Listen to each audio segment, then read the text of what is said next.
The automotive world is a carnival come to life. The wondrous technological displays, athletic feats of engineering, aesthetic accomplishments worthy of awe, and personalities every bit as colorful as the human prism allows. But that adventurous spirit often courts controversy. Accusations of being a sham, a fraud, a charlatan, a carny who has no real idea of what he's doing, or worse, someone who's well aware of the vaporous nature of his own product, who takes investor funds anyway because a fool and his money are easily parted. And who am I not to do the parting? But often there's a lot more to this story than we could ever hope to know. Preston Tucker had dreams of revolutionizing the auto industry with his Tucker 48 sedan. He planned to take the big three head on in hopes of establishing a new status quo. The post-war years were a time rife with independent automakers looking to build the car of the future, and it was precisely the time to do it, since domestic car production had been sidelined by the war effort, and independent brands were capable of developing cars faster than their larger corporate competitors. But in order to truly embody the spirit of progress, any potential car of the future had to meld features with safety, performance with cosmetic ambition, and comfort with power. The Tucker 48 looked to do all of that and more, until a scandal hit that threatened to derail the rise of a would-be automotive innovator and kingpin, and leave the public questioning whether Tucker ever had the intention of releasing the car at all.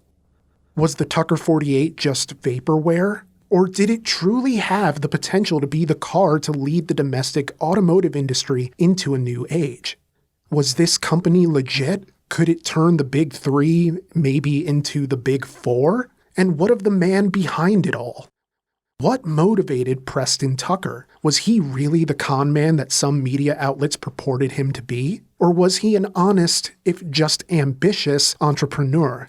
And what's with all these rhetorical questions? Will I become a victim of Betteridge's law of headlines? Join me on a trip through one of the most infamous scandals in the history of the auto industry. This is RCR Stories, the life and death of Tucker Motors.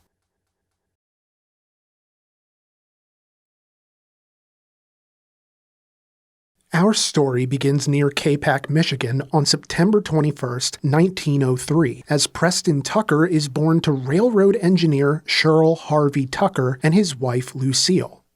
As if indicative of his future in the auto industry, Preston Tucker would be raised near the Motor City itself in the Detroit suburb of Lincoln Park. From seeing his first car at age 7, Preston was pretty much obsessed with automobiles. Just 4 short years later, at the age of 11, Tucker would learn how to drive. Seriously, 11 years old and at the wheel. I mean, I can understand times were different, but damn. And from there, basically every career decision Preston would make would be influenced in some way by a desire to be around cars. Because how could you not instantly fall in love with driving at that age? In his teen years, Lucille Tucker was supporting the family as a teacher, as Preston's father had sadly passed away before the boy even turned 5. But Preston spent the better part of his youth trying to find a path of his own, preferably one that would provide some sort of route into the auto industry. For instance, although he was a student at Detroit's then recently opened Cass Technical High School, the 16-year-old Preston soon discovered his time could be better spent buying up cars on the cheap with his money from odd jobs, fixing them up, and flipping those suckers for a healthy profit. Now, I'm not advocating for dropping out of school, but in Preston's case, it ended up working out for him, as he would end up landing a job at Cadillac as an office clerk. Now, it wasn't exactly glamorous work being a glorified errand boy, but it offered at least a small window into the workings of the auto business. And it seemed like Preston found a way to make the job his own and to have fun doing it. I mean, he even wore roller skates while making his rounds because while it may not be true in matters of the bedroom, at least in office work it can be said that speed is close to efficiency. But as with all good and hopeful things, the job at Cadillac eventually came to an end, at which point Preston pivoted to, of all things, a career in law enforcement. Why? Well, Preston Tucker wanted to drive. Fast.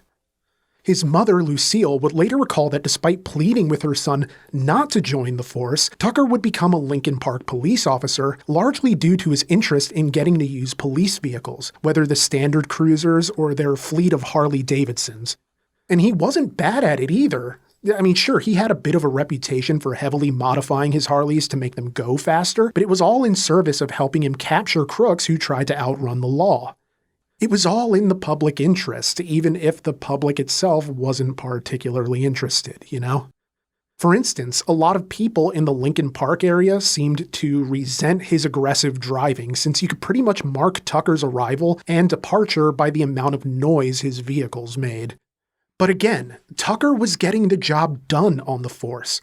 Newspapers of the time would report on his daring feat of single-handedly capturing 2 gunmen after a high-speed chase that stretched for over 4 miles, steering his cruiser with one hand and returning gunfire with the other, like something out of an action movie. But I don't even think the cops and robbers silent films of that era were dreaming up this kind of jurisdictional daring do.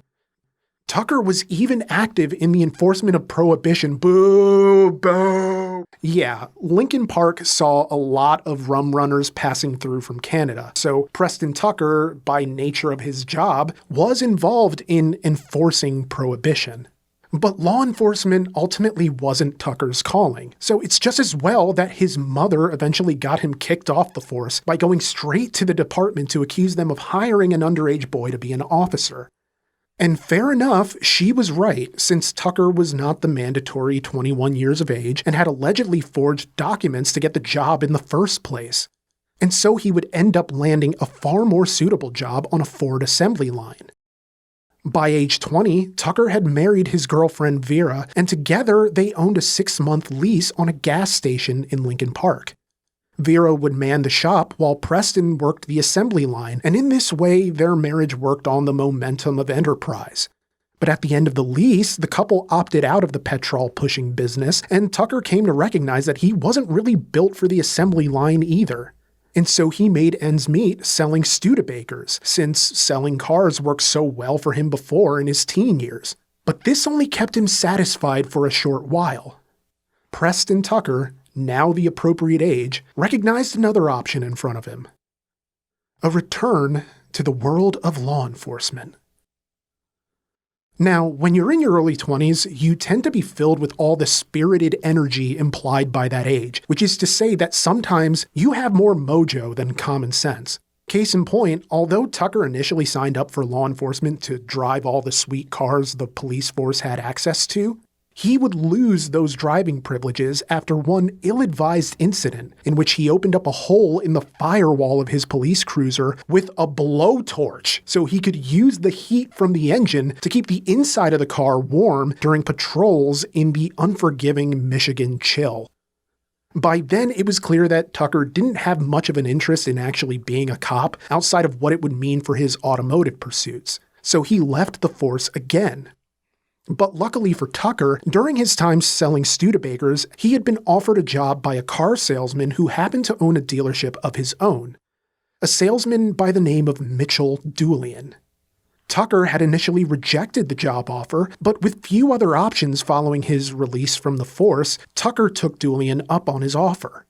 And to no one's surprise, Tucker was really good in the position. So good, in fact, that Dulian promoted Tucker to the position of sales manager for the dealership network's main office in Memphis, Tennessee. You see, Tucker had a natural charisma that made him effortlessly likable and trustworthy. It was a golden characteristic for a salesman and really for any sort of businessman. Whether it was talking strangers into the latest Studebaker or lining up a new job before leaving the one he was on. Tucker would earn a position as general sales manager for a franchisee of the Stutz Motor Car Company, as well as John T. Fisher Motor Company, one of the earliest Chrysler franchises in Tennessee. Tucker then caught the attention of Pierce Arrow Motor Car Company, famously responsible for everything from luxury cars to service vehicles, motorcycles, and bicycles. Now, they offered Tucker a fat paycheck to take over their Buffalo office as their regional sales manager, and so Tucker packed up his family and moved again. However, this didn't last long as Tucker got the itch to return home to Detroit, because sometimes there's really no place like home. And being a man of talent, it wasn't hard for him to find work, in this case selling Dodge cars for Cass Motors, a sales company that was yet another early Chrysler dealership.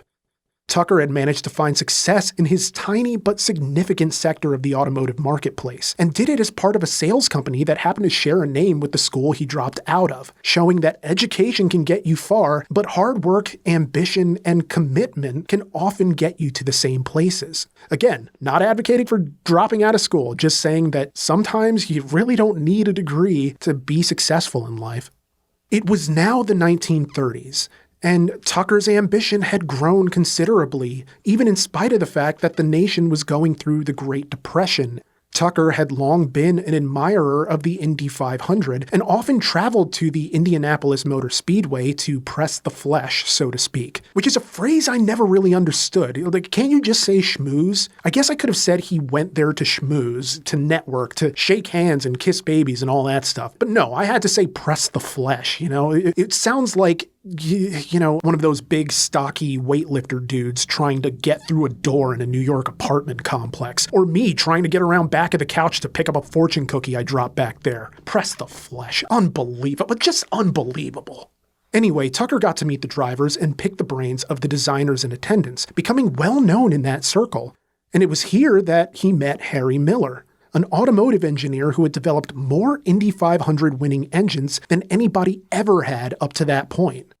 While he was very, very good at the meat and potatoes of engine development, Miller had struggled to translate that into a successful business, as he had declared bankruptcy early that decade. Of course, a lot of people were in dire financial straits at that time owing to the state of the economy. But Tucker provided exactly the lifeline that Miller really needed at that point, and by the same token, Miller provided the engineering expertise that Tucker was lacking. Tucker had these grand plans to build race cars, and he offered his success as a salesman to convince Miller to partner with him to build heavily modified V8 race cars. This would not only offer Tucker an opportunity to build cars, but also design and develop them. The newly minted Miller and Tucker Incorporated was hired by Henry Ford to develop vehicles for their race team, but wasn't given nearly enough lead time to make a satisfactory product, despite the initial order only being for 10 cars. Of course, I say only, but for such a small and independent operation, any amount was going to be a handful, especially if they were only given a short leash on how long they could take to deliver the end product.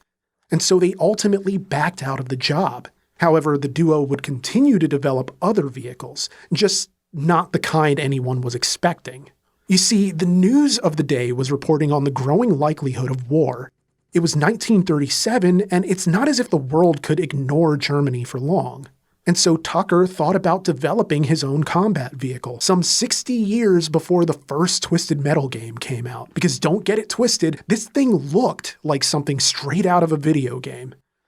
The subsequent creation, known as the Tucker Tiger, was a compact armored car with a rotating turret Tucker had designed himself.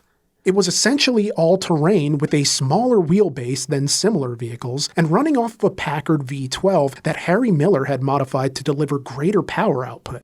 This was a vehicle that, despite its bulky frame and heavy accessories, managed to top 100 miles per hour. At this time, Tucker would basically merge his operation with, surprisingly, his mother, who had a machine shop known as Ypsilanti Machine and Tool Company, set up in an old barn in the back of the Tucker property in Ypsilanti, Michigan. While on paper he was sales manager for the company, his actual idea was to use the facilities to essentially continue the work of Miller and Tucker Incorporated. A prototype of the Tucker Tiger was built, with plans to put it into production once a contract was finalized with whoever wanted the thing. It seemed very American from the outset, the type of creation indicative of a country in the prime of its own self-mythologized beacon on the hill narrative, We are America, and we are a beacon unto the rest of the world, guy. Not only are we the best of all nations, bro, we are the most of all nations, bro. Let's do it. And yet, oddly enough, the American military was not the first bidder on this prototype. Believe it or not, it was the Dutch. And hey, whatever color Dutch money is, it's still green once it's converted to freedom bucks, so who cares which allied force wants it? As long as we weren't helping the Axis powers, Plans were immediately put into place for production to run out of a factory owned by American Armament Corporation. Finally, Tucker was off to the races, earning his first significant automotive development contract. But much like the Ford race car deal, this would fall through as well when Germany invaded the Netherlands. With few other options, Tucker tried to get the United States military to buy the prototypes off of him to develop themselves.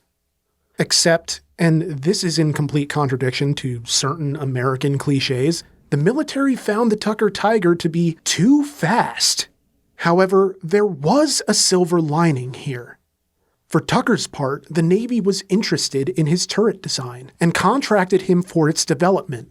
Meanwhile, Harry Miller worked with American Bantam, where the Tucker Tiger designs got him a job working on the first Jeep.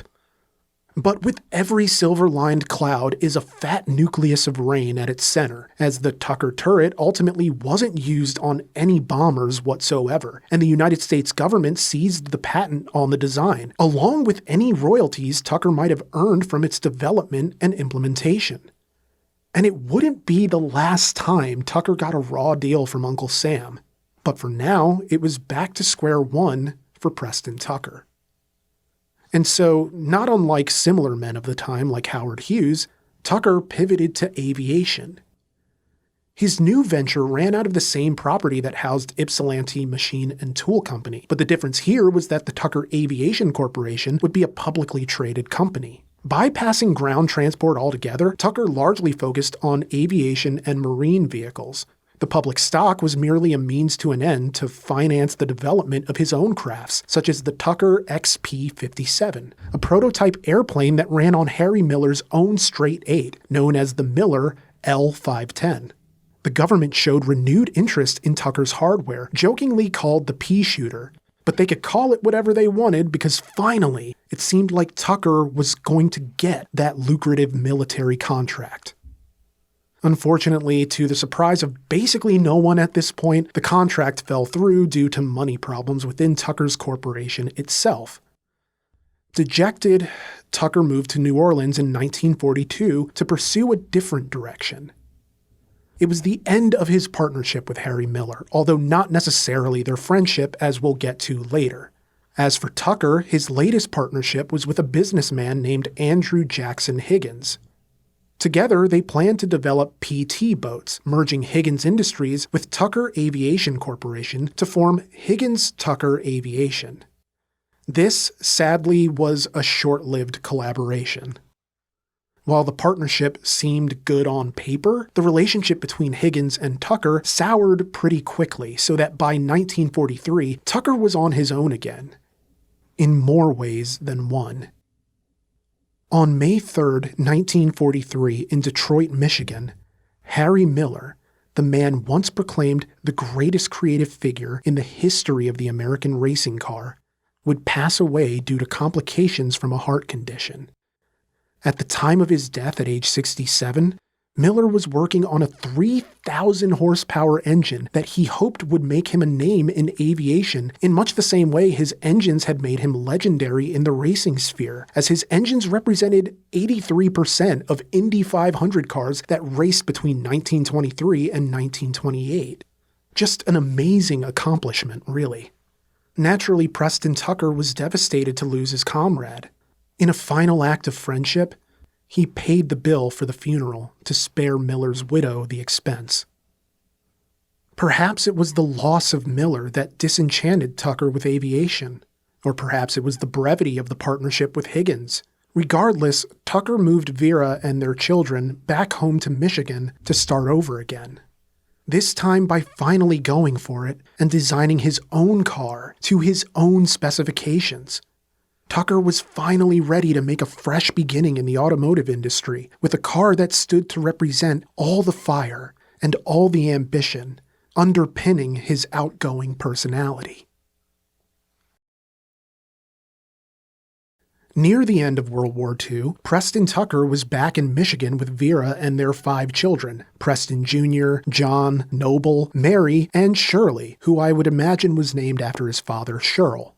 It was a pretty big family, albeit not necessarily the size of the Waltons, you know? Oh, how I wish I could have been a Walton. Good night, John Boy. Good night, Elizabeth. Good night, Jason. Good night, Ben. Good night, Jim Bob. Oh yeah, Preston Tucker. Sorry.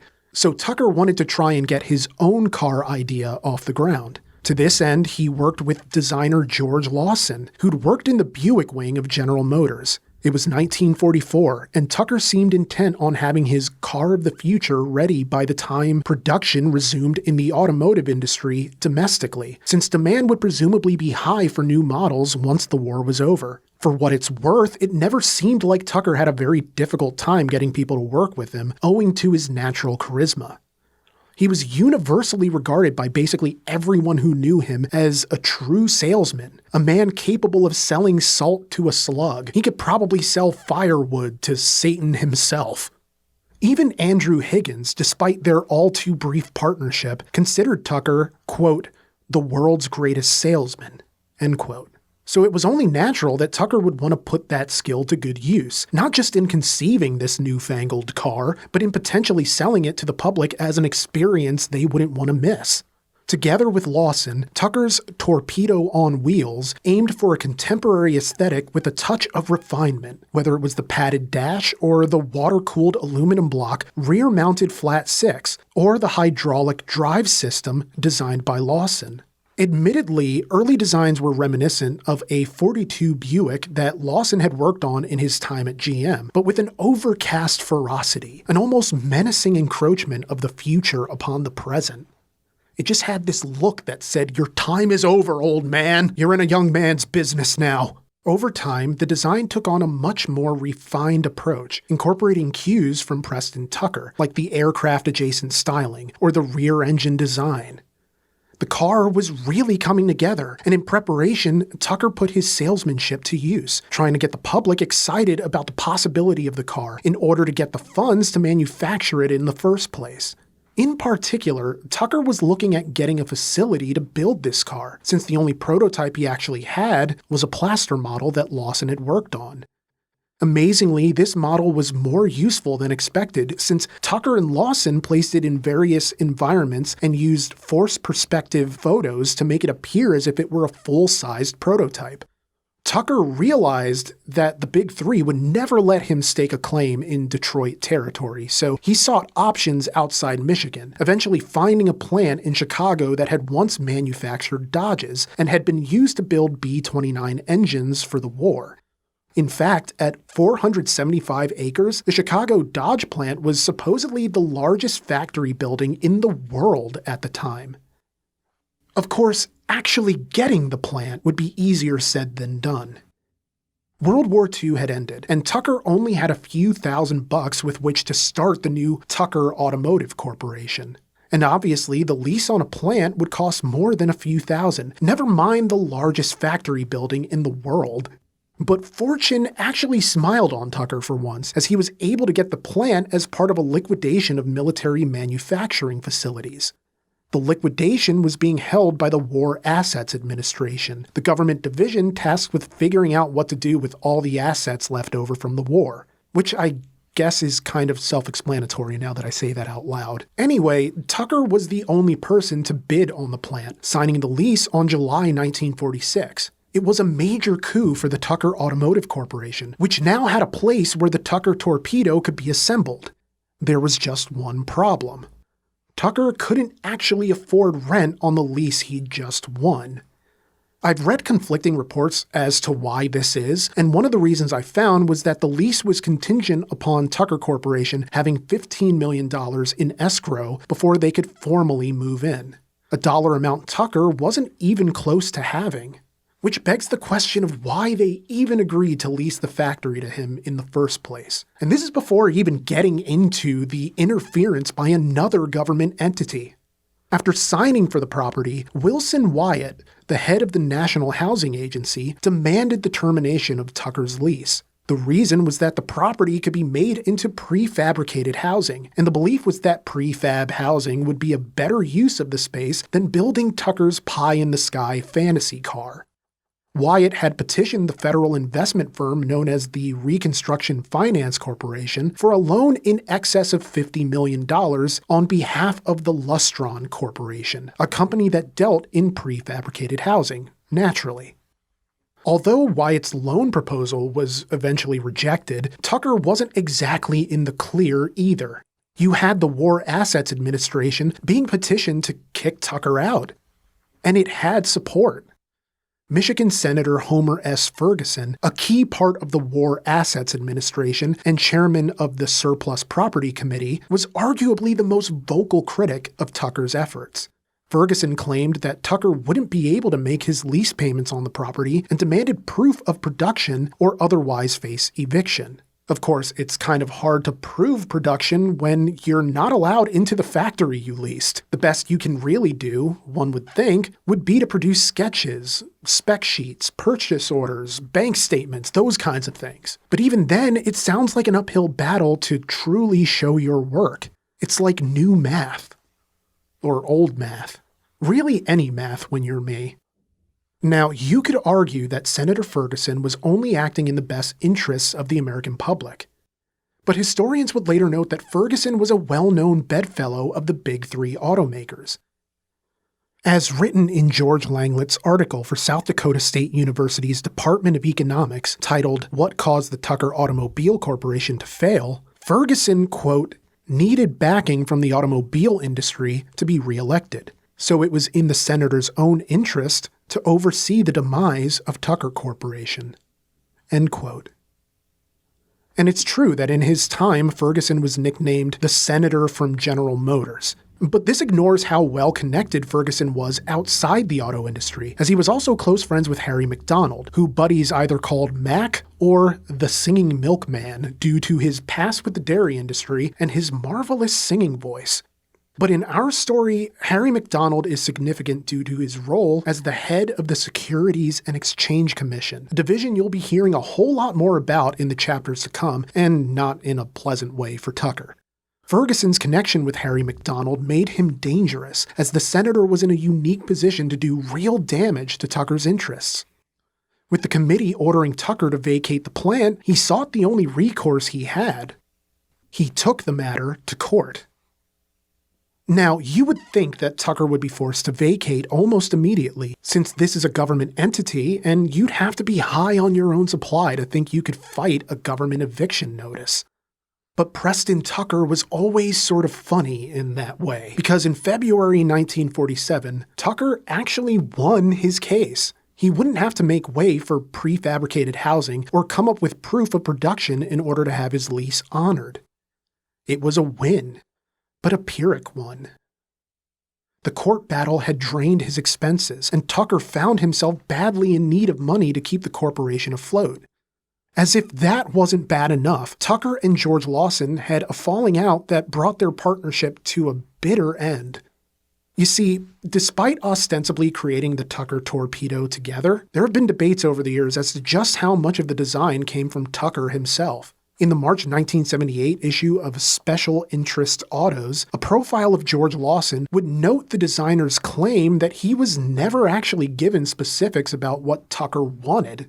Nothing about length, nothing about wheelbase, and not really anything much beyond the detail that it had to be rear engine and fit 6 people. When historians note that early sketches for the Tucker Torpedo looked like a Buick, it's because Lawson was going back to his own GM drawing board, which is not exactly something he ever tried to hide. I mean, he utilized a Buick design he did in the 30s that essentially got him fired from that company for failing to align with their design philosophy. In particular, it was considered too futuristic, too different, with the driver positioned in the center like the captain of a spaceship, and headlamps that bring to mind those three-eyed aliens from the Toy Story movies, to say nothing of a grille that looked, for all the world, like a rejected logo for Wayne Enterprises. Lawson allegedly adapted the model to Tucker's specifications, minimal though they were, and that's how we ended up with a more encompassing cabin and unfixed headlamps that would turn with the wheels, as the story goes anyway. And this was the design they used for the plaster model, and this is the model they presented to the public, so it made sense when Lawson became pretty disenchanted with Tucker when he wasn't getting what he felt he was owed. The problem, of course, comes from the minor detail that Lawson never patented his work until after he and Tucker went their separate ways. So the argument could be made that any designs Lawson had created would be property of the Tucker Automotive Corporation anyway. But that didn't stop Lawson from suing for $50,000. The matter was settled out of court, and that was that. Interestingly, at around this same time, Tucker was able to get the car design published in, of all places, Science Illustrated magazine. With Lawson gone, Tucker needed fresh ideas, particularly in the design department, and the Science Illustrated appearance was a beacon to artists in the industry, and even some outside of it. Suddenly, this Torpedo sedan went from an idea to something that could capture the public's imagination, as interest was generated in the Tucker Torpedo's unusual and exciting design. And the irony is not lost on me that Lawson's contributions were instrumental in luring in the talent that would replace him. In particular, the magazine article earned the attention of Alex Tremulous, a man who worked for the design firm Tamman and Dennison. Tremulous was no stranger to the auto industry, having gotten his start at 19, designing for the Auburn Cord Duesenberg Company in 1933, all without any actual training as an artist or as an engineer. In just 3 years, he would be named chief stylist, having designed the Cord 810 and 812 models, before transitioning to General Motors following the collapse of Auburn Cord Duesenberg. He also worked with American Bantam, Briggs LeBaron, and Custom Motors of Beverly Hills.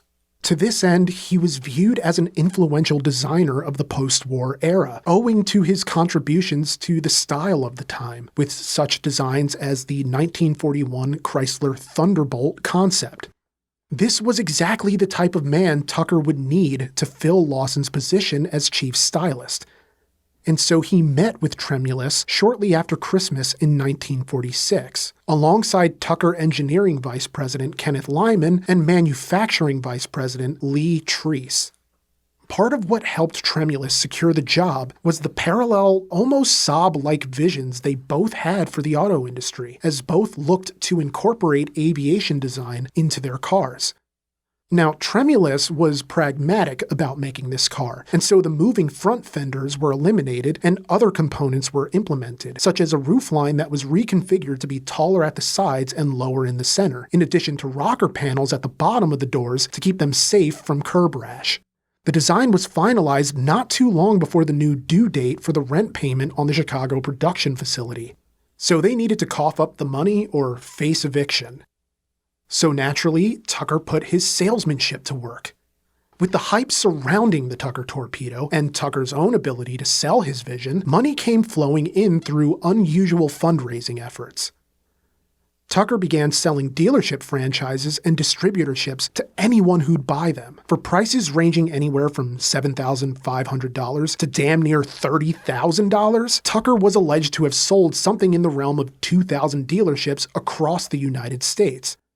This had been a potentially lucrative avenue for raising funds, but any hopes of a big boon to the company's bottom line were hampered by an investigation by the Securities and Exchange Commission. The SEC felt the selling of dealerships represented a bankruptcy risk to any investors signing up, since there were no real indications that production on the car had even started. To his credit, Tucker argued that he didn't actually need permission from the SEC to sell dealerships, only stocks and securities. But they continued to fight Tucker until the two sides came to something of a compromise. Tucker could continue selling dealerships if he stipulated the risk of bankruptcy in the contracts. But perhaps due to the SEC's interference, Tucker only managed to sell $6 million worth of dealerships, nearly $10 million less than he'd hoped. Abe Carrots, who was Tucker Corporation's chief financial officer, thought it might be a good idea to make company stock available to the public.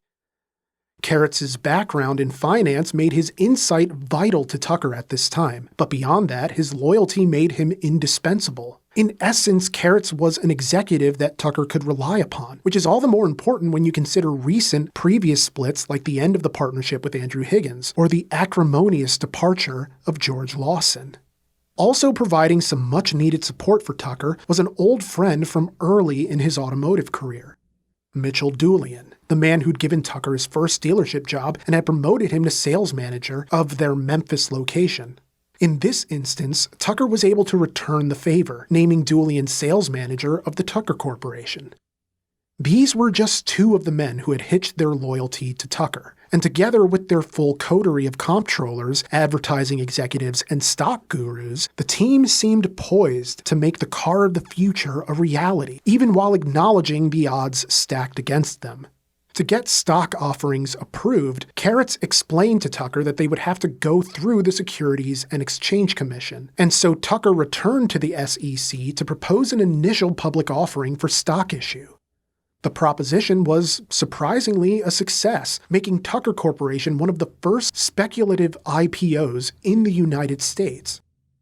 Of course, the SEC's permission came with strings attached, as the stock sale was only allowed on the condition that a prototype of the Tucker Torpedo was built first. Of course, a new name would be needed, since a nation fresh off of war wasn't about to buy something named the Torpedo. It's said that Tremulous was the man to come up with the nickname the car would have for the duration of its development cycle: the Tin Goose. It was supposedly a reference to the Ford Tri-Motor airplane that was similarly nicknamed.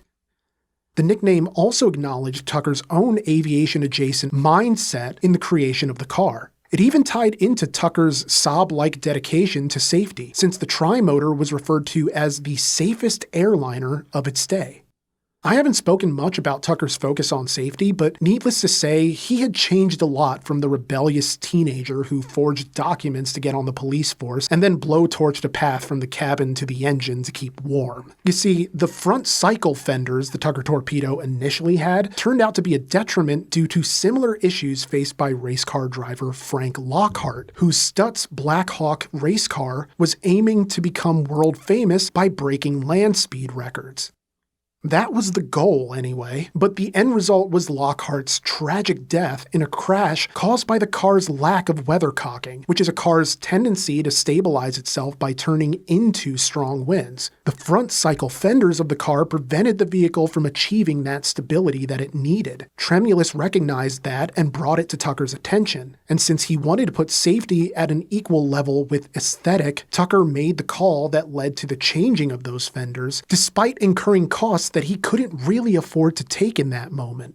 But he recognized that if the car was ever going to come out at all, they needed to get it correct from the start. So he made the necessary decision, among others, like the car being designed with a breakaway windshield and padded headrests to cut down on head injuries in potential collisions. It was intended to be as safe as it was trendy looking.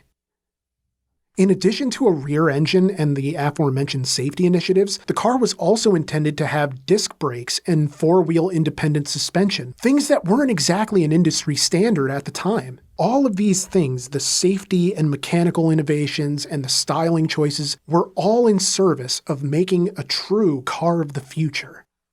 The team worked to have the prototype finished in time for the public demonstration that summer. Alex Tremulous, who briefly left the project when his initial 3-month option expired in the spring of 1947, eventually came back onto the team, and he was joined by designers from the New York firm J. Gordon Lippincott. They went from sketches to clay models to a full-scale prototype, with Tucker promoting the car, declaring that some 15 years of testing had gone into its production. And I guess if you consider the time between Tucker having the idea and this point in the story, you can kinda make that leap work. But either way, he was doing what he did best through press releases. He was selling. He was getting the word out there and drumming up hype as only he could. The Torpedo would be the most aerodynamic car of its time, with speeds surpassing 100 miles per hour and a 0 to 60 time of 6 seconds. The lack of a transmission shaft would make for a roomier cabin which, when coupled with the padded dash, would have the end result of making the car even more safe in a crash, and all for around $1,500, which is just under $20,000 in today's money. NADA Guides lists the average price for a car in 1947 at $1,313, so it would have been every bit as affordable to the average consumer as it would have been revolutionary to the industry. By June 19, 1947, the tin Goose was prepared to meet the world. Now going by the name the Tucker 48, the car was ready to receive its proverbial flowers. Except, that's not really what happened. So here's how it all went down. More than 3,000 people crowded into the Chicago factory in anticipation of the big summertime unveiling of the car of the future. A full band provided the day's entertainment, and yet underneath the sound of the music, or perhaps even over it, the crowd could hear an uncanny rumbling. It was indicative of a launch that went about as smoothly as chunky peanut butter after it's already passed through the family dog, and the reason was the initial engine Tucker had intended to use. You see, Tucker had big plans on using a revolutionary 589 cubic inch or 9.65 liter flat six engine developed with the assistance of Fuel Charger Corporation. There was no camshaft as fuel injection, combustion chambers, and the overhead valves were all driven by an oil pressure distributor that was literally matched to an ignition distributor that together would govern the direct oil pressure used to open each valve, so that they opened at the correct times. With direct drive torque converters on each wheel, it was intended that the engine would idle at 100 RPM and cruise somewhere between 250 and 1200 RPM. The engine would produce between 150 and 200 horsepower and 450 pound-feet of torque at just 1800 RPM. But engineering is a delicate process, and the team can never really get the engine up to production standards. But it would have to do for show purposes, and that kind of added to the negative perception of the car itself. To make a long story short, the engine was loud. Really loud. Like louder than Snoop Dogg's humidor. And despite orders from Tucker to play their hearts out, the band couldn't overcome the noise. There was just no stifling it. So, why didn't they just turn the car off? Well, the car needed outside power to get started due to the voltage demands, which meant getting it started at all was an event unto itself. Essentially, they could either have the car run for the entire event, or have people witness an engine that had more trouble turning over than a beached whale. Because the high voltage starter that required the use of outside power to get the engine started meant that Tucker basically just had to keep the engine running during the entire event, or else the public would see how much of a production it was to even get the engine started. This is to say nothing of how the car was so heavy that 2 of the independent suspension arms snapped the night before the show. Or the fact that once the car actually drove, it wasn't as impressive as many were hoping. At least not to noted Tucker hater Drew Pearson. In a 2020 article from Mercury News titled "Me and My Car, Disastrous Press Day, SEC Probe Ruined Tucker's Dream," author David Krumboltz would provide details of what happened next. Quote, one of the nation's top newspaper columnists, Drew Pearson, wrote that the car was a fraud because it wouldn't back up and it went goose geese down the road.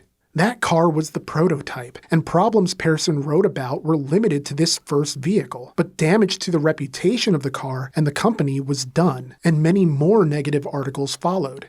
There was a lot of pressure to get things done quickly, and in doing so, time was not allocated for unexpected problems. Naturally, Tucker wanted to get this car to the market before the Big Three could produce new models. End quote. With the car getting a less than ideal reception from the press, Tucker had to work on fixing what he had already, beginning with the engine. After some trial and error with various alternate options, Tucker went with an air-cooled flat six by the company Air-Cooled Motors, an engine known as the Franklin 0335. The engine made around 166 horsepower, a success considering the numbers Tucker had initially been aiming for on the low end with the 589. But there was one catch. This was an aircraft engine, so Tucker's team had to reconfigure it to fit the Tucker 48, which they did. But Tucker, perhaps having been burned by the George Lawson fiasco, went ahead and bought air-cooled motors so he'd have the rights to the engine in perpetuity, which you'd think would be a smart move, except for 2 problems. For one, he paid nearly $2 million for it, at a time when that wasn't really an expense he could afford. Although I guess you could see the thought process. I mean, if he thought the car was going to be a hit, then having the rights to the foundation of his engine would pay for itself, right? But he still needed money for mass production of the car, to say nothing of the rent on the factory, which brings us to the second issue. In purchasing air-cooled motors, he put an end to all aircraft engine production so their engineers could work on making car engines full-time. This, despite ACM owning more than half of the post-war aviation production contracts, which could have bankrolled the automotive division of Tucker for God only knows how long. So he basically turned down money at a time he badly needed it. Because I guess being a visionary and being a good businessman don't always go hand in hand. I mean, business is kind of hard, no? There was also considerable work that needed to be done to improve the suspension, since it's one thing for suspension arms to fail at a press event, and another thing entirely to have it potentially happen at speed. Tucker tried to replicate the rubber front and rears that his old partner Harry Miller used for his race cars, but with the structural rigidity to support a passenger car. However, this didn't work, so Tucker and his team went through the full gamut of alterations that they could do, going from a four-wheel independent suspension utilizing rubber elastomers developed alongside Firestone Tire Company to a design that used rubber torsion tubes. It was the latter design that ultimately won out, and the resolution of that problem allowed Tucker the time to focus on matching a new transmission to the Franklin 0335. A process that, much like everything else in Tucker's life, would be far easier said than done. Thankfully, a temporary solution was found by looking into Alex Tremulus's own past. If you'll remember, Tremulus not only worked for the Auburn Cord Duesenberg Company in 1933, he was also the man heading up the Cord 810 and 812 models.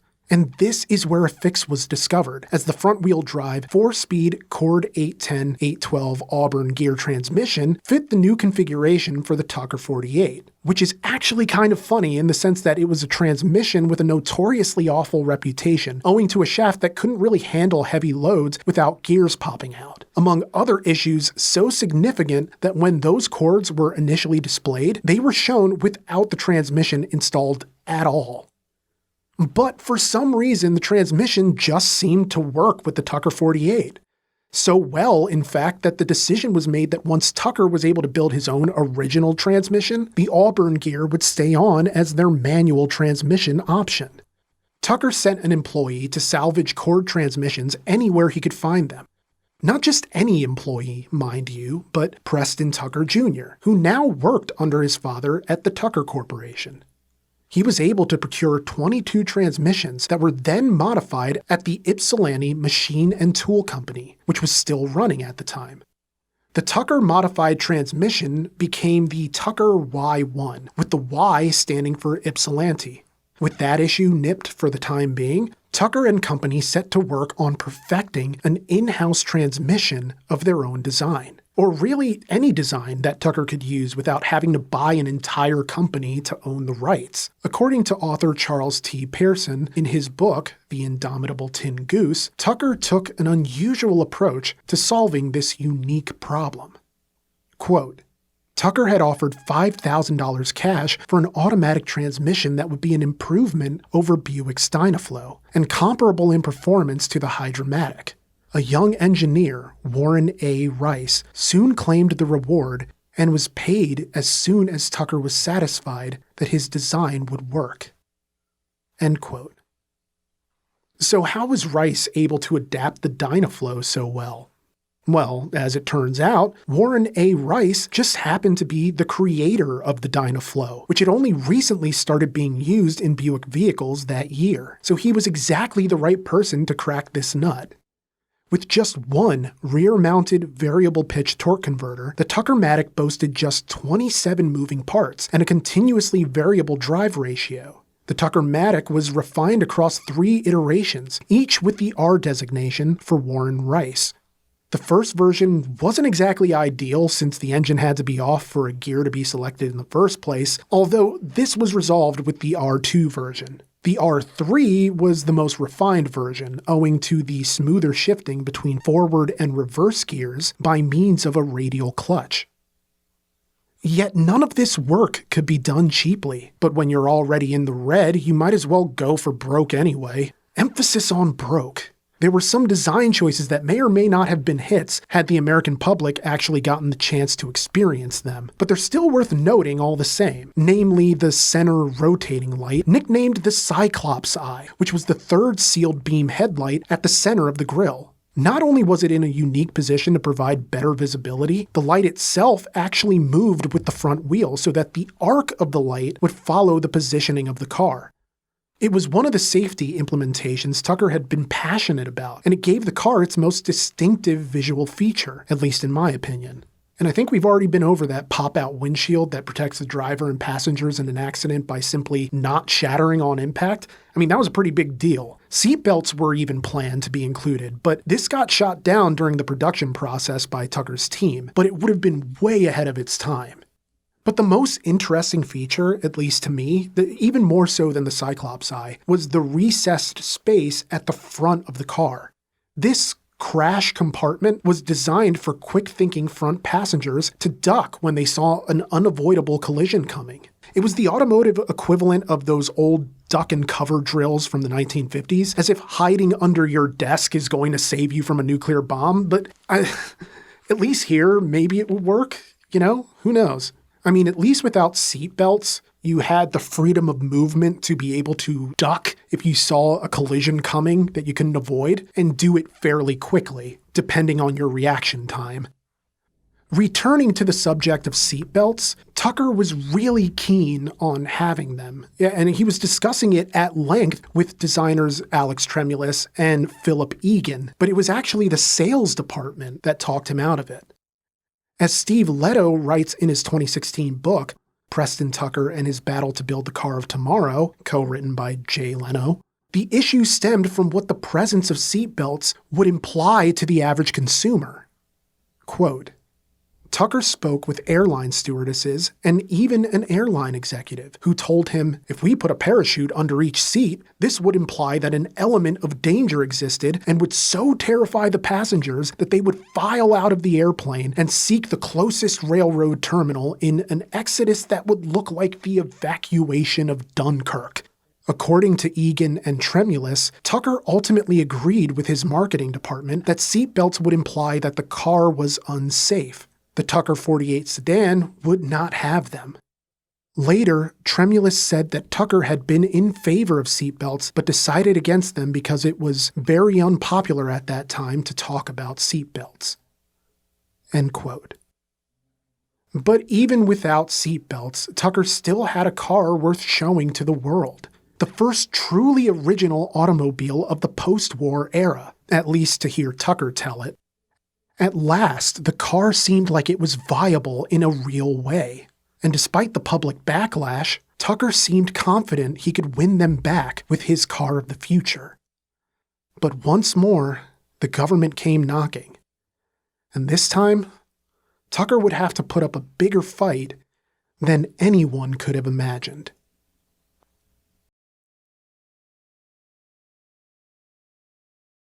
So here's the thing. If you're wondering why the SEC had it in for Tucker, it wasn't so much Tucker himself as it was independent automakers in the first place. Kaiser Fraser Corporation had been given a significant federal investment to create a new car and then never delivered, which resulted in independent automakers being put under the microscope in a way they perhaps wouldn't have been otherwise. Now, is this unfair? Of course it is. Tucker never asked the government for money and never received any. In fact, he took great pains to not have to ask them for money, whether it was through stock sales or the dealership fiasco. If anything, Tucker was paying them through the lease of the Chicago Dodge facility that had been held by the War Assets Administration. But the SEC wanted Tucker's head because it seemed they didn't believe he actually had any intention of making this car, despite actual progress appearing to happen on the Tucker 48 sedan. As 1947 neared its close, the company was finally poised to start production on the first several models. Maybe not at a massive scale, but certainly enough to prove the concept. By this point, efforts were underway to prepare the Dodge plant for the first round of production, which meant hiring a ton of new people. It's said that Tucker hired somewhere in the range of 1,600 new employees, which is problematic when you consider that while they had made enough money to secure the Dodge plant, they fell short of their $20 million goal from the initial stock offer. Employees need to be paid in something other than hopes and the idealistic notion that the car will sell once it actually gets made. They were also short some of the materials and parts they would need for production, with their lease payment for the following year looming large as well. So Tucker came up with a method of generating revenue that I don't think anybody could have anticipated. Tucker established the Tucker Accessories program, which allowed potential customers to hop on a waiting list for swank accessories for the Tucker 48.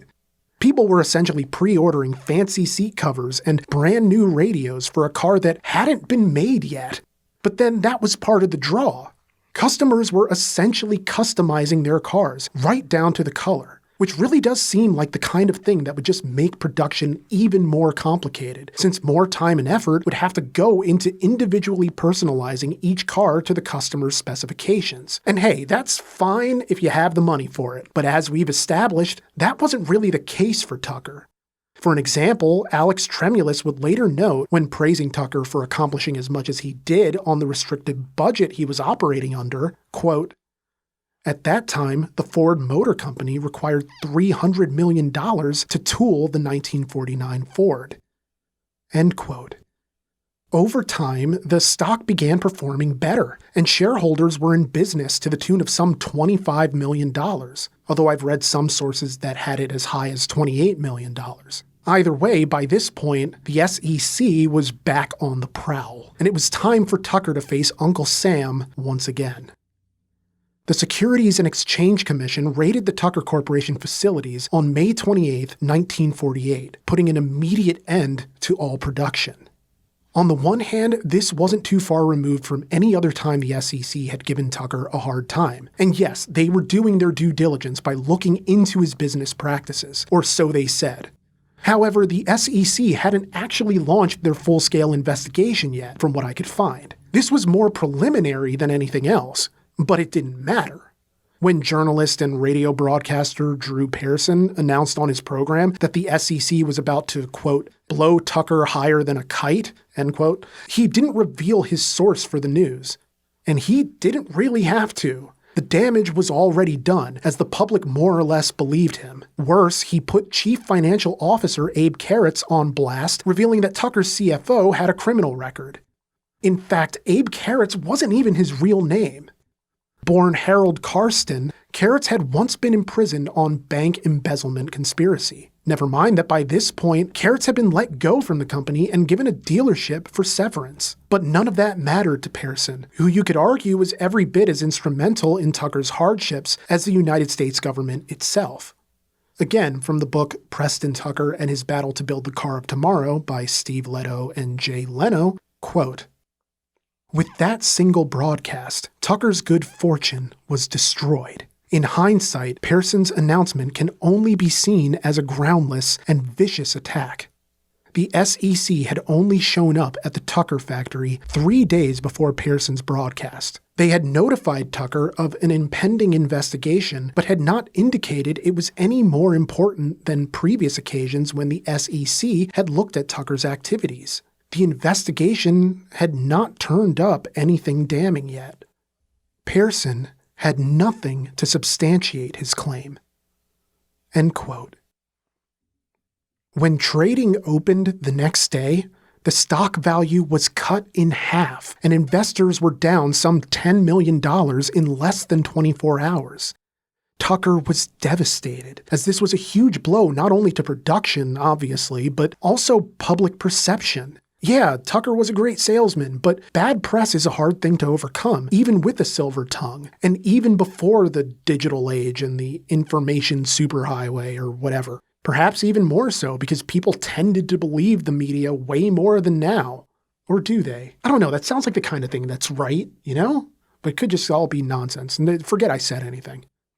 So with his back up against the wall, Tucker went on the offensive, publishing a letter on June 15, 1948, that would respond to the accusations levied against his company, implying that the attacks against him were part of a wider and farther-reaching conspiracy than the public could possibly comprehend. Titled, An Open Letter to the Automobile Industry in the Interests of the American Motorist, Preston Tucker would write, quote, Gentlemen, as you know, we are building a completely new motor car, the rear-engine Tucker. Being newcomers in the field, we have had to start from scratch and work harder and faster than most of you. For example, instead of the 20 months you usually take to produce a new model of conventional design, my engineers have taken less than 10 to perfect a car which I firmly believe opens a new era in motoring. In this same year, we have completed a nationwide dealer organization, acquired the largest, most modern automotive plant in the world, and cleared the decks for mass production. These things have been done, and well done, in spite of persistent and unfair opposition from within the automobile industry. Please don't misunderstand me. Many of you have gone out of your way to be friendly to the Tucker Corporation. It's true, some of you have not shared our conviction that a rear-engine car is the car of the future, but you have been willing to let the American motorist judge that for himself, in the firm belief that what's best for the motorist is best for you in the long run. But there is another group, a very powerful group, which for 2 years has carried on a carefully organized campaign to prevent the motoring public from ever getting their hands on the wheel of a Tucker. These people have tried to introduce spies into our plant. They have endeavored to bribe and corrupt loyal Tucker employees. Such curiosity about what goes on in the Tucker plant should be highly flattering, I suppose. But they haven't stopped there. They even have their spokesmen in high places in Washington. As a direct result of their influence, Tucker dealers all over the country, men of character and standing in their communities, have been harassed and grilled by agents of the government and congressional investigating committees.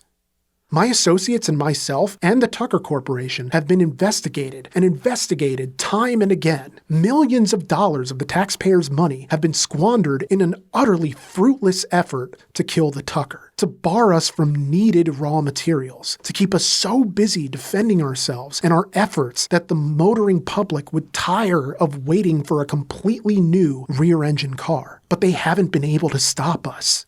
You know, perhaps, that our bid on a government-owned steel plant in Cleveland was recently refused. Let me tell you the inside story of that. Sealed bids were called for, in accordance with law. Only 2 were submitted, one by the steel company operating the plant, the other by the Tucker Corporation.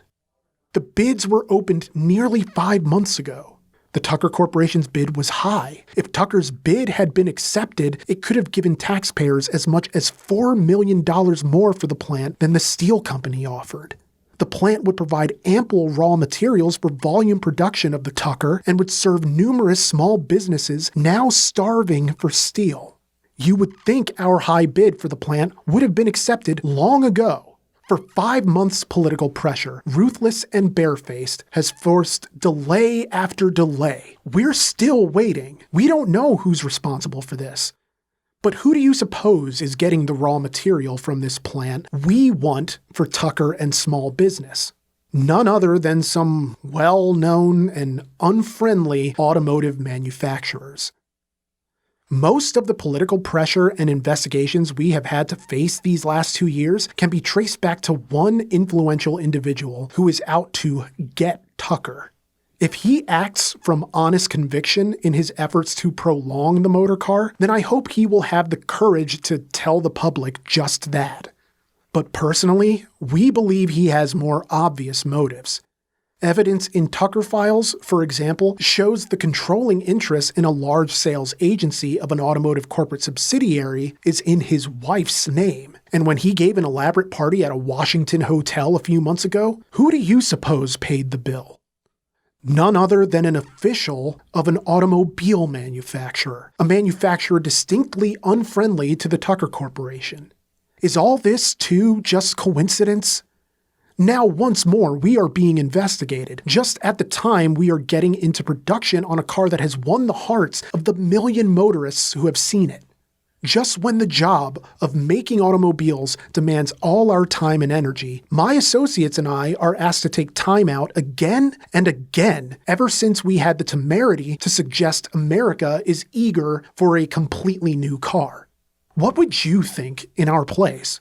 Would you say it was just coincidence, or would you think it was planned that way? You wonder, perhaps, why I have made these statements in an open letter. Here's why. As president of Tucker Corporation, I'm responsible to 1,872 Tucker dealers and distributors and nearly 50,000 Tucker stockholders. These people have put $25 million into the Tucker Corporation, and I am going to protect their interests. In addition, we have promised American motorists a completely new rear-engine motor car, and hundreds of thousands have written us that they are ready and waiting to buy it. Every day, letters come to us from people who know that in fighting to put the rear-engine Tucker on the road, we are, at the same time, fighting for their right as motorists to get the finest engineering American ingenuity can produce.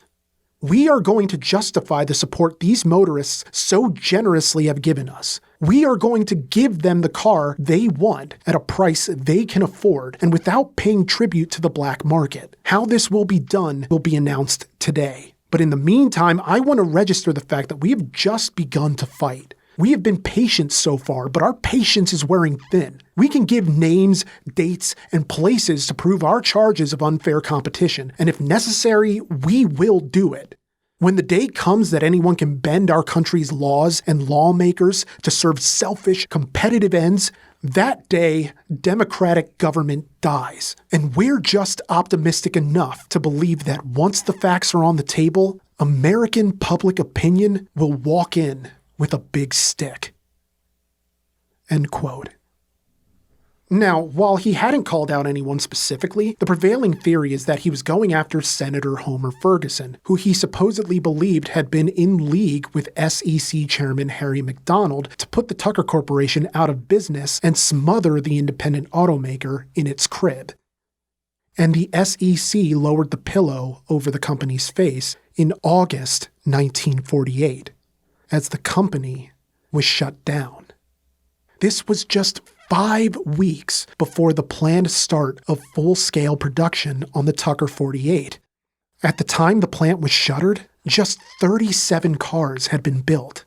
Any possibility of the Tucker 48 seeing the light of day as a production car was basically dead. The only question now was whether Tucker would actually end up in prison over this whole venture. Really, 1949 was the year it all truly unraveled. Tucker gave his corporate records to the government, who opened a grand jury investigation in February 1949.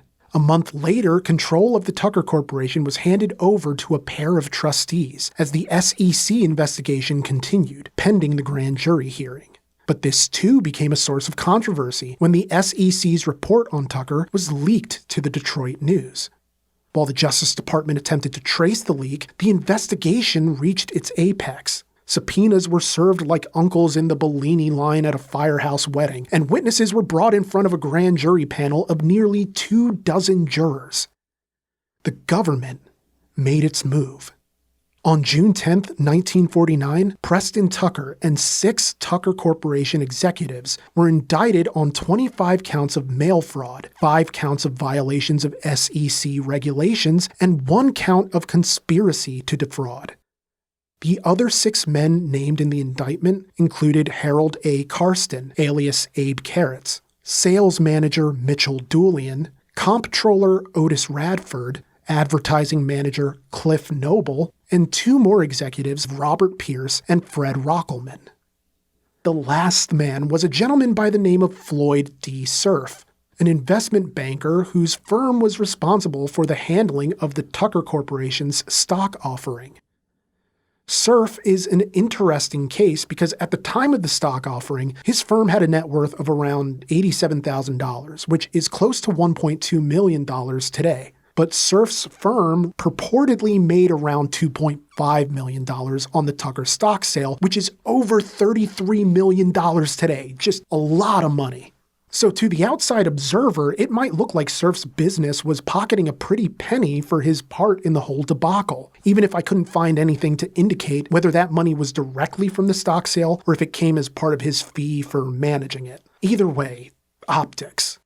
All told, when factoring in each of the 31 separate counts, Tucker was facing up to 155 years in prison and up to $160 million in fines. On the one hand, this was obviously bad for Tucker, as the government had a singular goal of seeing the man prosecuted for what they deemed was a criminal defrauding of his investors.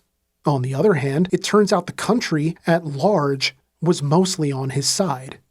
One poignant anecdote details a letter written to Tucker by an Ohio man dated the day after his indictment.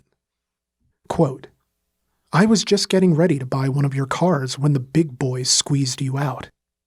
I wouldn't give up so easy. Why not ask everyone in the country to send you $1? With approximately 160 million in the country, you should be able to get 50 million. Here's the first one. Good luck." End quote. Included with the letter was a $1 bill. And you know, for as sweet a gesture as that was, even if everyone in the country had sent him $1, it would only really cover the fines Tucker stood to inherit if he were convicted. The Tucker 48 simply wasn't going to happen. Tucker only had less than $100,000 remaining of the roughly $28 million he raised over the years, owing to the cost of production and advertising, the lease on the factory, and countless other costs associated with doing business in the auto industry, to say nothing of any errors in allocation with regards to how Tucker chose to spend that money. It was time to face the music, and on October 5th, 1949, the trial of Preston Tucker began. Preston Tucker and his co-defendants hunkered down in anticipation of a trial that would last for the remainder of the calendar year as the prosecution prepared— oh wait, it only lasted a week? Really? Yeah, as it turns out, the first Tucker fraud trial got derailed before it could really even start. Here's how it all went down. The prosecuting attorneys came out guns blazing. First of all, they did everything they possibly could to suppress the full version of the SEC report that had leaked to the press. They were going to do their level best to make sure the defense team never saw it, which seems wild, right? How are you going to suppress something that already leaked? How is it that the public could read the report, even just in part, but the defense wasn't allowed to see it? Even presiding U.S. District Judge Walter J. Labai thought it was ridiculous.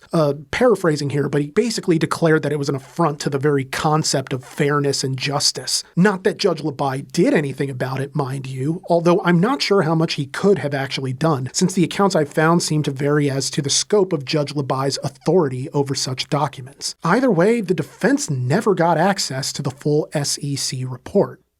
However, believe it or not, that wasn't actually what caused the mistrial.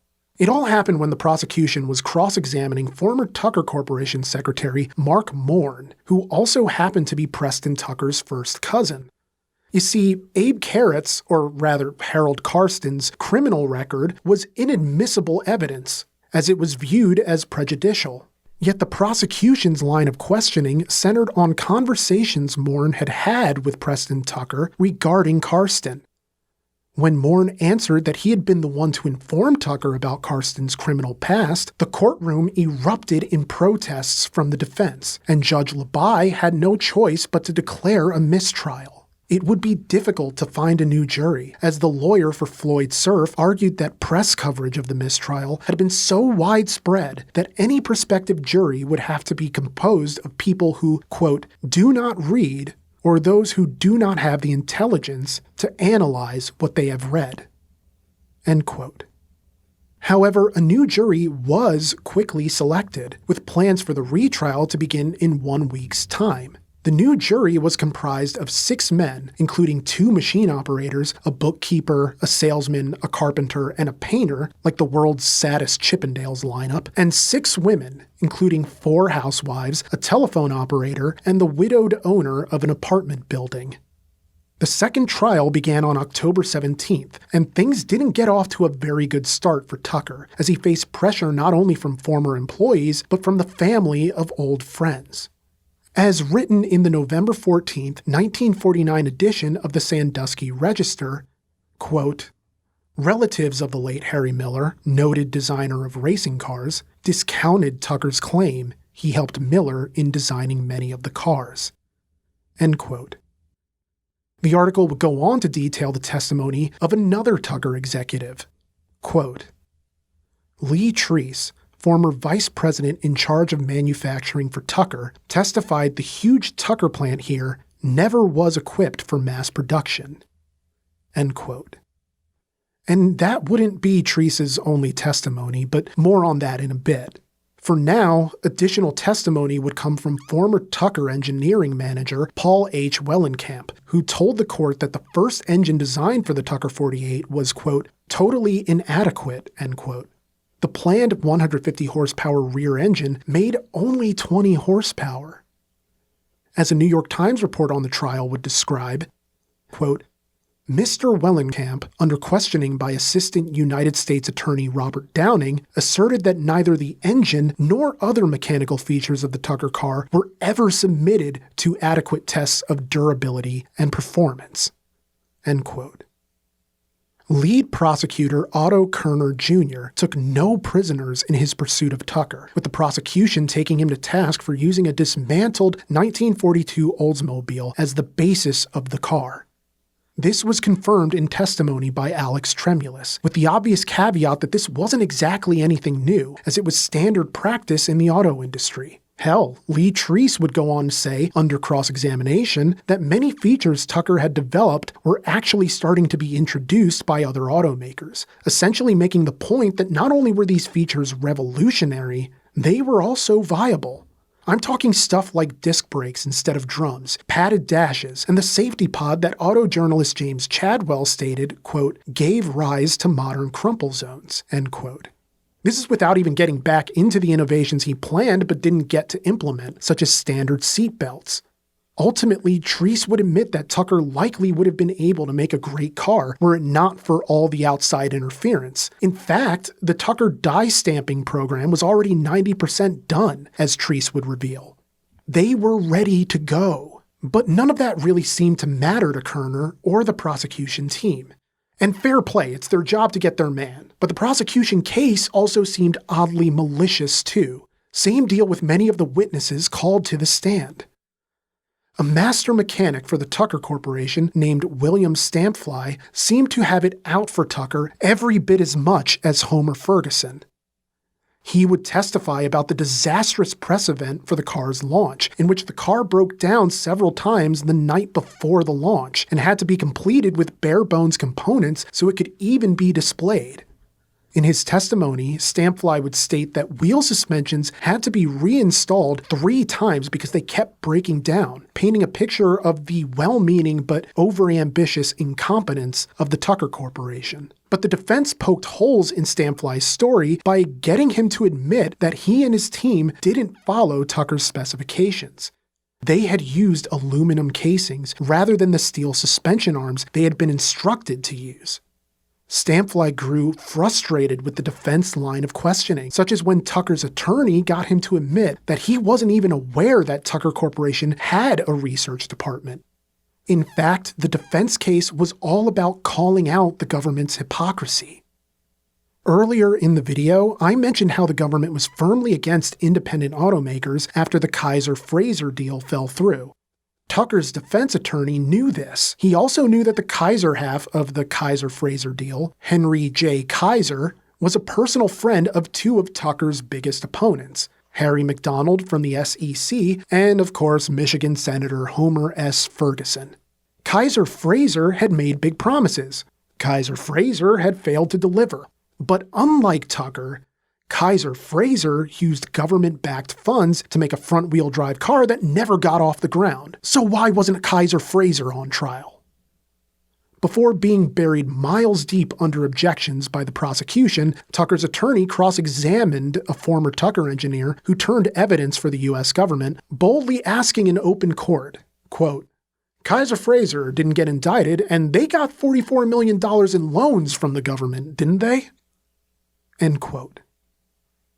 It's here that I should pause to make note that the head of Tucker's defense team, attorney William T. Kirby, was a graduate of Notre Dame and a veteran of the Army Corps of Engineers. This isn't to say that such a veteran would have blind loyalty to his government, but rather that Kirby was well respected as a man of tremendous conviction, no pun intended. Okay, maybe a little intended. More than just about any attorney Tucker could have gotten, Kirby was someone who deeply believed in his innocence and was determined to prove that the government was taking a hypocritical position in trying to sink him. And Kirby's approach centered largely on allowing the government to prove his defense for him. Case in point, the prosecution tried to make the claim that Tucker wasn't an integral part of his collaboration with Harry Miller, and that most of the work of their partnership was done by the late legend himself. And yes, the prosecution produced a witness to testify to this fact, in addition to Miller's son and widow, who vouched that Tucker wasn't hands-on with the engineering side of things, so much as he was simply the face of the operation, taking the meetings, communicating with companies, etc. The prosecution version of events more or less painted Tucker as a man who was using Miller for his own ends, perhaps using Miller's name and reputation to lend some measure of legitimacy to his fraudulent businesses, establishing a pattern that would be fully realized in the fraudulent Tucker 48. But this approach ended up backfiring on the prosecution, as Kirby's cross-examination of Miller's widow revealed the fact that he'd paid for his late friend's funeral expenses, illustrating that their friendship superseded anything having to do with business. A further point of controversy was brought to light by Emery Hewitt, the bookkeeper for Ypsilanti Machine and Tool Works. Now, keep in mind, Hewitt was a witness for the government, which is why it was so puzzling when his testimony included the revelation of an unusual incident in which Ypsilanti Machine and Tool Works was raided by a government agent who took files and records from the building and declared that his superiors had instructed him to retrieve evidence in any way he could, and that Senator Ferguson was intent on putting Tucker behind bars. Even more damning than that, however, was when he admitted that an SEC operative named James Good downright threatened him with prosecution if he revealed the raid to the grand jury.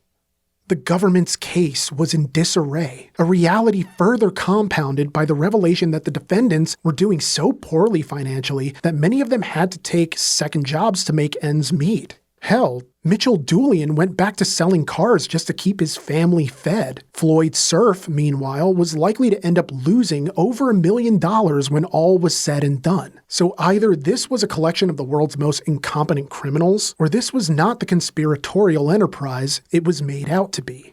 Otherwise, they would have been smarter about squirreling away the money for their own ends. At least one would think. After an interminable recess period between Christmas and the New Year, the government wrapped things up with their star witness, an investor by the name of Daniel Ellens, who had paid over $25,000 for a distributorship. From what I could find, he was the only witness to actually own a Tucker car. The prosecution used Ellens' testimony to further depict Tucker's enterprise as malicious, taking advantage of hardworking individuals on the promise of a car that wasn't viable, wouldn't run, and could never be sold to the American public as anything other than a bill of goods. And yet, in classic fashion for this prosecution team, the testimony ended up being turned in the defense's favor when Kirby cross-examined the witness and prompted him to reveal a crucial detail. The man still owned his Tucker. Now, the possession of the Tucker itself wasn't the interesting facet of the testimony, no. What made this special was the admission that Ellens had driven the car for over 35,000 miles and could reach speeds in excess of 90 miles per hour. Most damning to the government's case was Ellens' declaration that the Tucker was, quote, the finest car I have ever driven, end quote. Just like that, the star witness for the prosecution essentially proved the defense's case that Tucker had a viable and even exceptional car. This was further bolstered by testimony from an SEC statistician who revealed that Tucker didn't really use investor funds for anything but cars. He even used some of it for future projects, planning past the Tucker 48 and onto a potential car that would utilize a jet turbine. This is not what you do when you're running a pump-and-dump scheme in the auto industry. And even then, the estimated $150,000 Tucker used for the project was only a small fraction of the supposed $25 to $28 million at his disposal. Which brings us to Joseph Turnbull, the final witness for the prosecution, an accountant for the Securities and Exchange Commission who testified that Tucker stood to become a very rich man off of the payments from his investors, somehow neglecting to mention that he didn't actually have any proof of fraudulent transactions. Sure, he had a list of transactions that he considered questionable, totaling some $500,000, but Kirby tore him apart on cross, getting Turnbull to admit that while his read of their financial situation was based on the Tucker Corporation's records, he never actually went through each item to determine the validity of each expense. So that's what Kirby did, right there in open court, line by line, until Turnbull ultimately admitted that he could not imply that the funds were fraudulent. He just didn't know, so he couldn't say. Now, you would think this would have been the biggest baller move in the entire case, but an even bigger move would come once the prosecution rested. As the jurors and the court prepared to hear the defense case, eager to finally see what defense Tucker and his co-defendants would offer, totally hyped to get to see Tucker take the stand and defend himself against the belligerence of the prosecution, the defense team stunned the entire courtroom when they revealed that they would not be calling any witnesses, nor would they be presenting a case. In the minds of the defense, they had already presented their case in refuting the government's case. But really, it went beyond that, as Kirby and his team didn't feel the government actually proved a case in the first place. As one of the defense attorneys would proclaim, quote, "It is impossible to present a defense when there has been no offense." End quote. And so, the defense rested, or as Kirby would put it, quote, "Tucker rests," end quote. The prosecution was so shocked that they weren't even ready to give closing arguments, and so prosecutor Robert Downing delivered them 2 days later in a speech that ran some 5 hours, demanding a guilty verdict for a group of conspirators who, quote, "knowingly committed one of the largest frauds that has ever been perpetrated upon the public of these United States," end quote. In his closing argument, Kirby was about as passionate as you could hope for a defense attorney, getting choked up in places due to his empathy for Tucker and his co-defendants, admitting that he had become fond of the ragtag group. Kirby would go on to offer the jury the chance to ride in a Tucker that was parked just outside the courthouse, so confident was he in the car's ability to sway even the most ardent doubter. The closing was as vehement as you could possibly imagine, since one could argue that independent enterprise itself was on trial here. And in Kirby's estimation, Tucker had done nothing wrong. Yes, the corporation had failed to produce the car they intended to make, but certainly not for lack of trying. The evidence reflected a good faith effort to make the car a reality. You can't send someone to prison for fraud for having a business that failed. Much less for the reasons Tucker's business failed, since it's not too hard to imagine the Tucker 48 actually making it to production capacity without the constant interference from outside sources. Now, whether it would have sold to the American public would be another story entirely, but Kirby essentially argued that they deserved that chance. At the very least, they deserved not to be imprisoned for it. And so the case was sent to the jury. On January 22, 1949, a little more than a day after receiving the case, the jury came back with their unanimous verdict. Not guilty. The courtroom came alive with cheers, and there was as much a sense of relief as there was jubilation. Preston Tucker and his co-defendants had been acquitted. And yet, Tucker wasn't exactly free to return to life as he'd known it.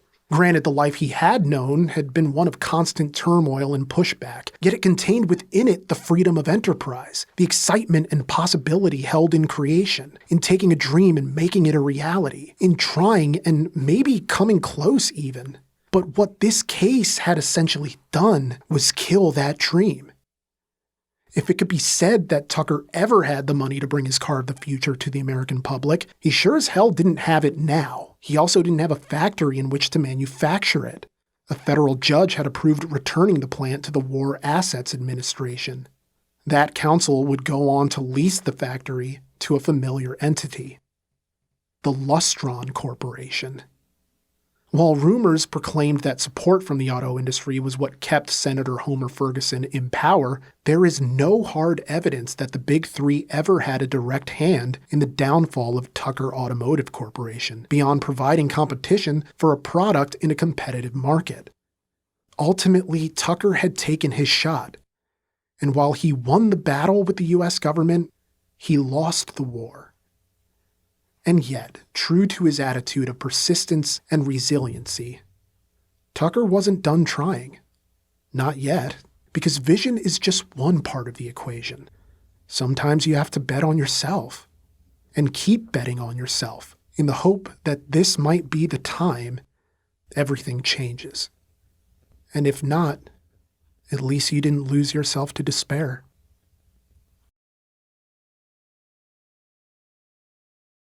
When Tucker's first trial began on October 4th, 1949, it happened to be the same day that the doors were officially closed for good on the Tucker Corporation's Chicago factory.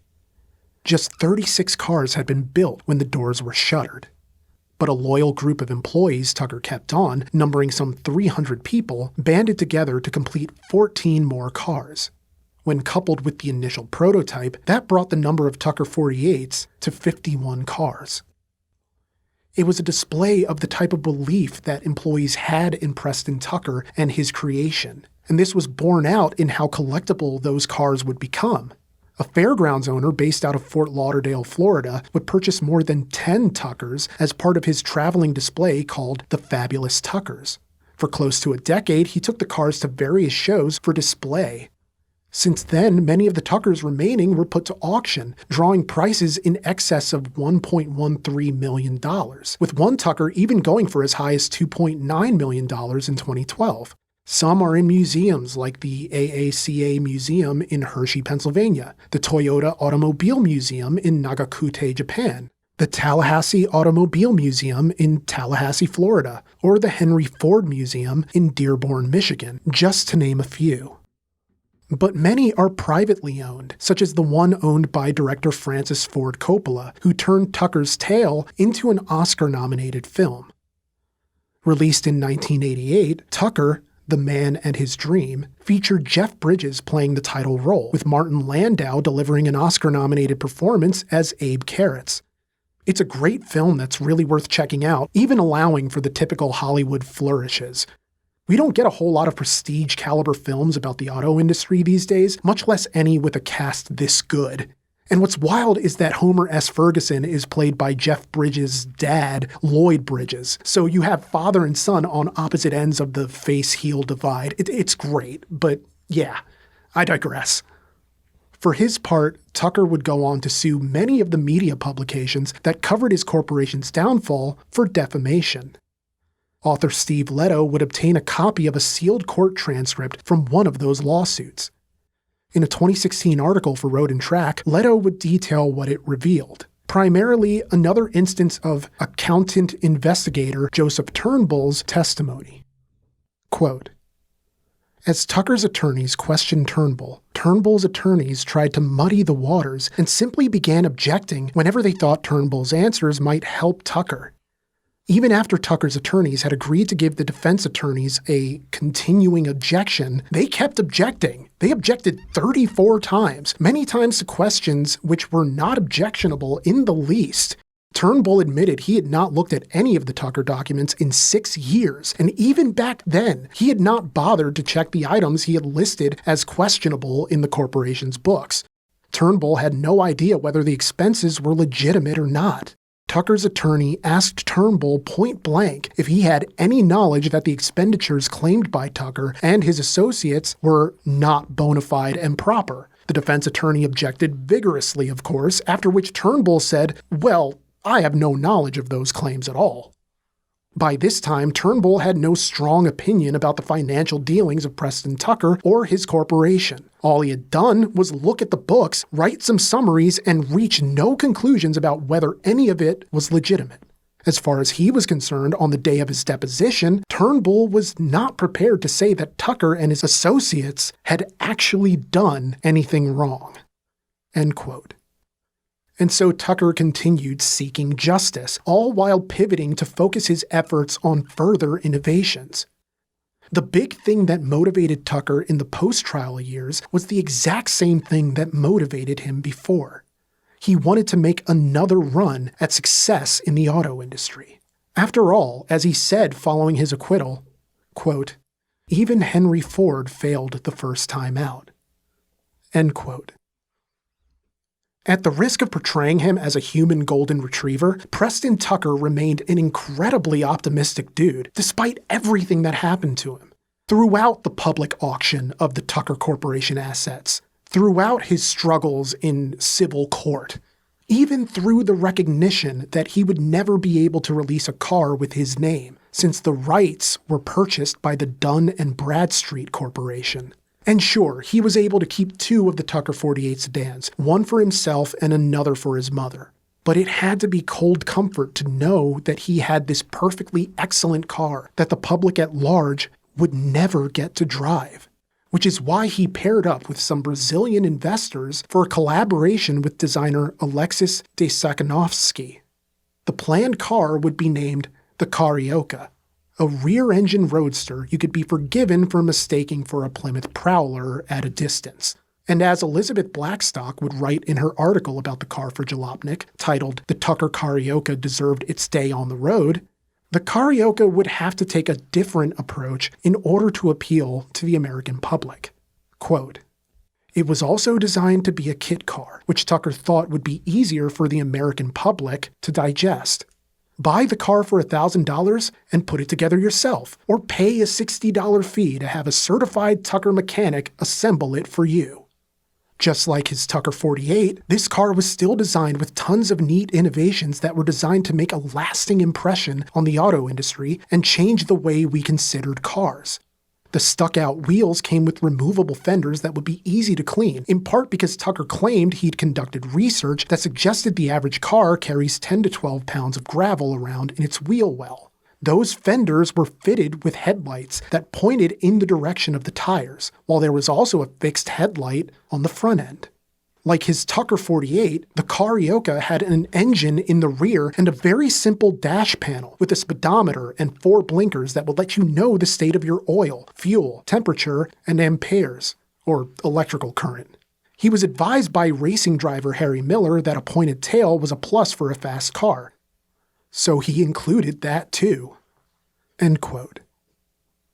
Tucker would travel to Brazil to see the project off the ground.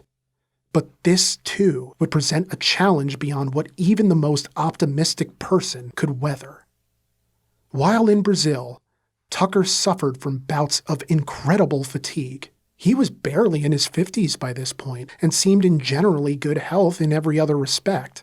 But the fatigue hampered his business efforts so badly that he had to return to the United States, unable to take up the offer of the Brazilian president to build his manufacturing plant in their country. When Tucker returned to the U.S., the worst was confirmed. He had a very aggressive form of lung cancer. Tucker prepared to fight his illness, but tragically, his life was cut short when, on December 26, 1956, Preston Thomas Tucker died from pneumonia, a complication of his terminal lung cancer. He was just 53 years old. He would be buried at Michigan Memorial Park in Flat Rock, Michigan, a mere 15 miles from his hometown of Lincoln Park, and just 28 miles from Ypsilanti. As for the other players in our tale, some met kinder fates than others. William T. Kirby, whose passionate defense of Preston Tucker was key to securing his acquittal, would find great success after the trial when he became partner at the Chicago law firm Hubachek, Kelly, Rauch, and Kirby in the mid-1960s. He would also become the attorney for John D. MacArthur, the successful real estate magnate and insurance executive. In fact, Kirby would have a hand in founding the MacArthur Foundation. Through their Fellows Program, also known as the Genius Grant, the John D. and Catherine T. MacArthur Foundation has funded all sorts of creative and intellectual endeavors over the years, from the creation of NPR to Ken Burns' Civil War, and on through the funding of novelists like Cormac McCarthy and David Foster Wallace, among too many others to name. And all from Kirby's suggestion, alongside MacArthur's then CFO, to create a charity. Hell of a guy, that Kirby. On the other side of the fence is the man who led the prosecution of Tucker, and his ending has a grim sort of poetry to it. Otto Kerner Jr., who did everything in his power to try and put Tucker behind bars, would become the first federal appellate judge in American history to be jailed when he was convicted on 17 counts of bribery, conspiracy, perjury, and related charges stemming from a stock fraud indictment in 1974. Perhaps he earned leniency as a former governor of Illinois, having been elected to the position in 1960 and winning re-election in 1964. Either way, he was ordered to pay $50,000 in fines and serve 3 years in prison, which seems kind of light when you consider the volume of charges against him, but then I never went to law school. Tried, mind you, but it's likely for the best that my LSAT scores weren't all that great. The former Tucker Corporation headquarters in Chicago is now split in two due to the sheer size of the property. The first building contains the corporate offices of Tootsie Roll Industries, while the second is the location of the Ford City Mall. Homer S. Ferguson would go on to become a man of multitudes. You see, in 1943, long before the trial, he was one of 12 senators who sponsored a bill tasking Congress with saving the surviving Jewish peoples of Europe from extinction by Nazi Germany. And even while he was hounding Preston Tucker, he would still continue with what I would mostly consider as the work of justice, presiding over the trial of Nazi war criminals, and even personally sponsoring anti-lynching legislation. And make of it what you will, but he was also the guy who introduced a bill to have "under God" added to the Pledge of Allegiance, which I thought had always been a thing, but apparently is an addition that is fewer than 70 years old. Ferguson would later serve as senior judge on the United States Court of Military Appeals throughout the 1970s, prior to his retirement and subsequent death in 1982. He was buried at Woodlawn Cemetery in Detroit, less than an hour from Preston Tucker's final resting place. In describing Preston Tucker's legacy, I think it's best summed up by Warren Erb with the AACA Museum in Hershey, Pennsylvania. In his summation, he writes, quote, "Beyond safety, in the decades after Tucker, features like disc brakes, independent four-wheel suspension, fuel injection, turning headlights, low center of gravity, and other desirable Tucker improvement ideas were gradually introduced throughout the industry. The philosophy had changed, pioneered by Preston Tucker and later picked up by Japanese car manufacturers who used it successfully to their advantage. Competitive pressure was now being applied to justify expensive investments and changes to the status quo. In addition, the long-standing philosophy followed by the automobile industry had been based on a kind of ivory tower mentality. When designing their vehicles, little thought was given to what customers wanted or needed. The designers were thought to be experts at their craft. The public need only sit back and wait for designers to create a product that they could not help but like. Tucker's most important legacy, followed successfully by the Japanese, was to shift the designer's focus to the customer. Find out what he or she wants and needs, then go back to the drawing board and create it. The American automobile industry has never been the same. Cars have improved as a result, and we can be grateful for that." End quote. Ultimately, the story of Preston Tucker is one of innovation, determination, and yes, failure. But embodied in failure is not just the stuff of lessons, but the stuff of legends. And yeah, okay, I know that's a groaner. It's probably a corny sentiment, but struggle is characteristic of progress. In all hardship rests the substance of hope. In all learning is growth. And in all growth, progress. While Preston Tucker never lived to see his dream realized, he wasn't wrong for dreaming it or pursuing it. If anything, the tragedy of Preston Tucker was that he could have lived the American dream had the American government allowed him to do so. Instead, they essentially presided over the life and death of Tucker Automotive Corporation. Of course, there's every possibility Tucker would have failed anyway. He wasn't great with money, as evidenced by what he did with air-cooled motors. And he wasn't always great at the management side of things either, given the acrimonious partnerships he had over the years. Perhaps the manufacturing process would have simply cost too much money, and no amount of investment would have been able to stop the financial hemorrhaging of his corporation. But we'll never really know now. Would the Tucker 48 have changed the auto business and created the ascent of a new automaker that could thrive for years to come? Or would it have been a one-hit wonder? Would it have succeeded at all to even be one hit?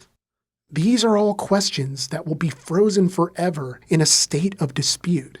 But the fact that Tucker still warrants discussion at all, nearly 70 years after his death, speaks volumes of the impression he made in the brief time he was here. Even and especially in moments of misfortune, we don't all get to be so lucky.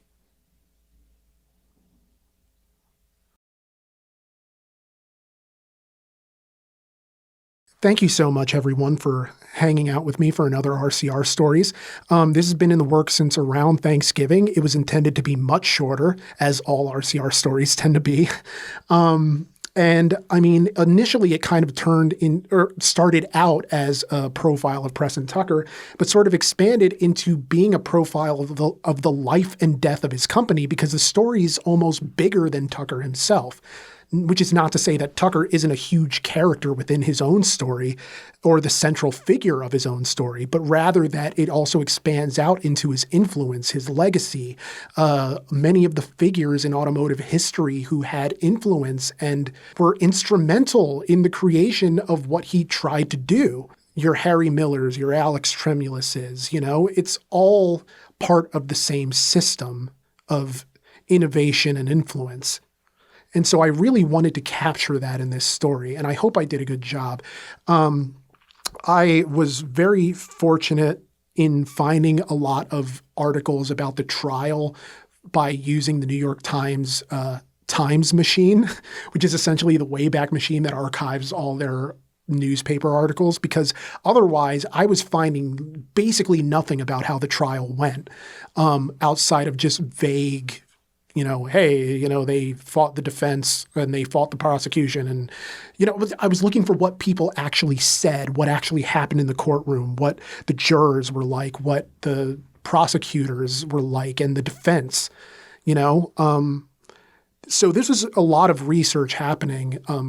And, every RCR story is, but this was more than most. And so I hope you guys appreciated it. And if you liked this video, please like, subscribe. Let me know in the comments what subjects you'd like to see in future RCR stories. And just thank you. Thank you so much for allowing me to have a job. And thank you for all of your support and your encouragement and your constructive criticism too. I don't grow without that. Thank you so much and have a wonderful week. Oh, and I should add, this is going to go up as a podcast. Just give it a few weeks. I want to see what it does on YouTube first before putting it up on our usual podcast channels. But it will go up. And I'll make an announcement on my socials, Twitter at the Roman Nick, and actually that's the same on Instagram too. So just follow me there and I'll let you know when they're up. But again, no matter when you're listening to this, I hope you have a great day. I hope you have a great week, and take care.